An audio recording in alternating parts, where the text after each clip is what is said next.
Então, vamos lá. Definição de força e de pressão. Força é uma grandeza que é vetorial. Quando eu falo grandeza vetorial, eu estou querendo dizer uma grandeza que tem 3 coordenadas, 3 características. Imagina que você tem um vetor. Módulo seria o tamanho do vetor. Sentido, aonde ele está indo. Imagina que aqui é norte e que é sul. Ele está indo do norte para o sul. Direção fala de como que está o corpo, se está inclinado, se está na vertical, se está inclinado no sentido contrário. Isso é uma grandeza vetorial. Massa vezes aceleração, que é a lei de Newton, sendo a definição de força. Se eu pegar essa aceleração e falar que ela é igual a G, esse F aqui se transforma em quê? Em qual força? A famosa força-peso. E essa força-peso, ela tem unidade de newtons. Força é o que é capaz de tirar um corpo da inércia. A inércia fala que um corpo ele se mantém no estado que ele está até que seja aplicada uma força. Se você está parado, você vai tender a continuar parado até que seja aplicada uma força sobre você. Isso é um estado inercial de estar parado. Se você estiver em um movimento, você só vai parar o movimento se existir também em você uma força contra-inercial, ou seja, no sentido de parar o movimento. Então, essa força pode ser de atrito, pode ser alguém empurrando, e pressão é igual a força sobre área. Se eu pego a força que está sendo aplicada em uma determinada área, eu tenho exatamente a definição de pressão.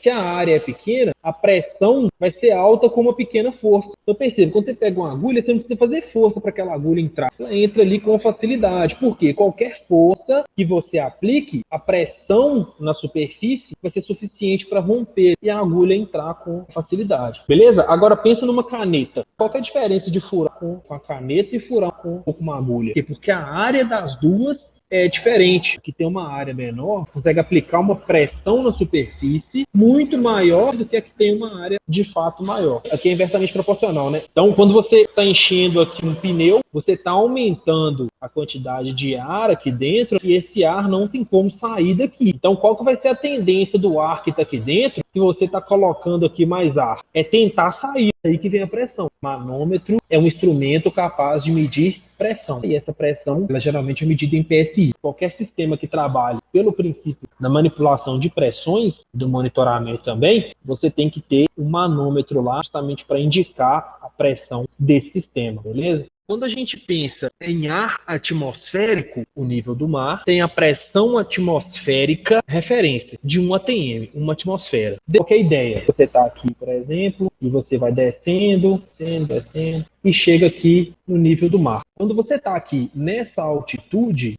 eu estou falando com relação à altura. Você tem uma pressão atmosférica sendo aplicada. E essa pressão atmosférica, ela tem a ver aqui com coluna de ar. Existe uma força aqui sendo aplicada de cima para baixo. Quando você desce e chega no nível do mar, a quantidade aqui, olha, de ar que vai ser aplicado em cima do seu carro, ela tende a ser maior do que anterior. E nesse momento, a pressão atmosférica aumenta. Quanto mais você desce, mais a pressão atmosférica aumenta. No instante que você desce, a pressão externa está maior. E quando você volta, a pressão externa atmosférica diminui. Existe aqui um experimento que foi feito, um italiano, Torricelli, e ele queria desenvolver algum mecanismo para medir pressão atmosférica. Ou seja, qual é o valor da pressão atmosférica em Itabira e qual é o valor da pressão atmosférica no nível do mar? Como que eu faço para medir isso? Então, o Torricelli ele fez um experimento interessante, que foi o quê?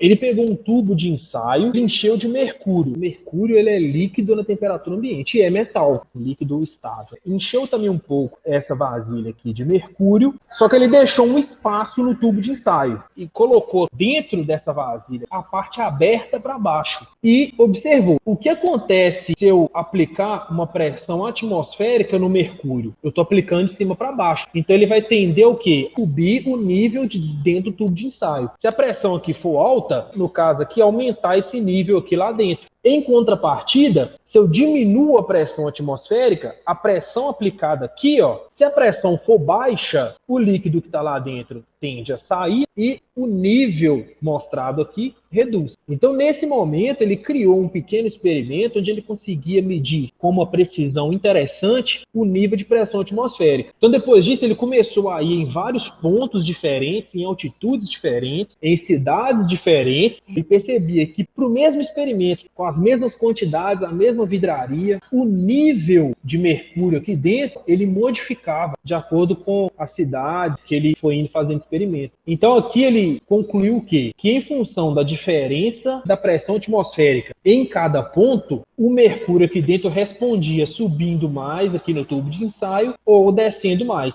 Então a referência para nós agora é sempre nível do mar para pressão. Então se a pressão aumenta, eu estou falando em relação a um ATM. Se a pressão diminui, eu vou falar também com relação a um ATM. Então por hoje é só. Alguma dúvida?